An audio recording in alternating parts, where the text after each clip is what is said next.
Hey everyone, welcome back to Rhythm Railroad. This is just a quick video on a technique that I found, or I made, I don't know, either way, on how to work with spline and grades, trying to figure out your incline as you're ascending. So let me just back up a little bit. So when I was trying to figure out all this stuff, I looked up the formulas for how to find grades and how to figure out grades, and I wanted a 2% grade. So, you know, I did that, did all the math, and it worked out. But it's a little tricky when you're working with spline to figure out the distance or how long the spline really is, because when you put the measuring tape, you know, on it, even if the measuring tape is flexible, it's not ever going to give you like that rounded, accurate readout. So it was just really annoying to figure out, you know, how long it was going to be. So just backing up a little bit. Besides the formula that's available for figuring this out, I also noticed that the Woodland Scenics riser kits that they sell, everybody knows about those little styrofoam things.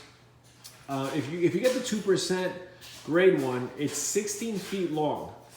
So I did that, you know, I put that against the formula that people use to figure out grades, and it you know, obviously lined up perfectly. So that's what I've been using. I've been using basically 16 feet to give me the 2%, and that'll give me a 4-inch rise, using that method.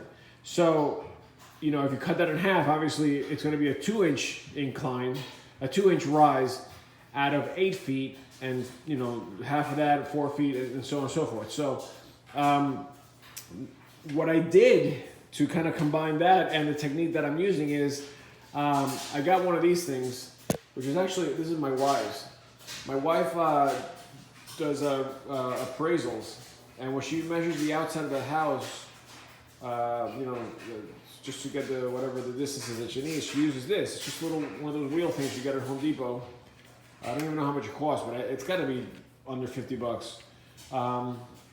And it's so useful for this technique. Why? Because it follows curves. So for example, here's how I did this here. So when I was at this point, I measured 16 feet. That got me my 4-inch at 2%. That's what it says there, right? So if I take this tool, let me just reset it. If I take this tool and start there, now watch what happens. I can literally follow the spline. And it's so easy and it's so fast, and you can do it a million times and not get tired. So when I got here, basically, that's 8 more feet. That gives me 2 more inches. So that's why there it says 6-inch rise. So before it was 4, now it's 6. Now, let me set it again. From here, I'm gonna go 8 more feet.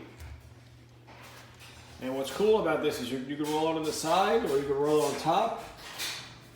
It's basically going to give you the same readout. So 8 more feet is about there. And actually, I decided to go 1 more out because I'm going to have a turnout here, so I wanted to kind of level out a little bit. So 8 feet gives me another 2 inches, which is 8-inch rise right there. So 6 was the one before that, 8 is this one. Now I got to figure out the new one, because I have no idea where that's going to be. So let me just take something to mark it with. So basically, I'm going to start here, and I'm going to measure. Oops, I'm just going to 0. Okay, I'm going to measure 8 feet from here. So let's go. Now here I'm going to go up because I have obstructions here, and then 5, 6, 7, 8, basically.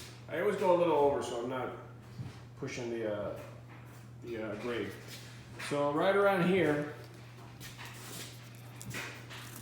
is going to be 2 more inches. So I would be at 10 inches at this point. Now, that's really good, because my goal is to get around this whole thing and be at over 12 inches when I get to the wall. Why? Because that's where my second level is going to start. So my bench work for my second level is going to be right under the window there, almost at like chin level. And then that's going to basically level out and go around the entire perimeter of the basement for that second level. And I'm going to climb a little bit as well, but it's going to be at a very, very small percentage so that I can get it to the turnaround loop, or I might just continue a third level over that section and do the loop back there. But anyways, I just wanted to show you this tool is really, really cool, and it's affordable, and you can do a lot of damage with this thing. It's easy to use, it's light, and I just figured for those of you who are working with spline, it would help. All right, thanks.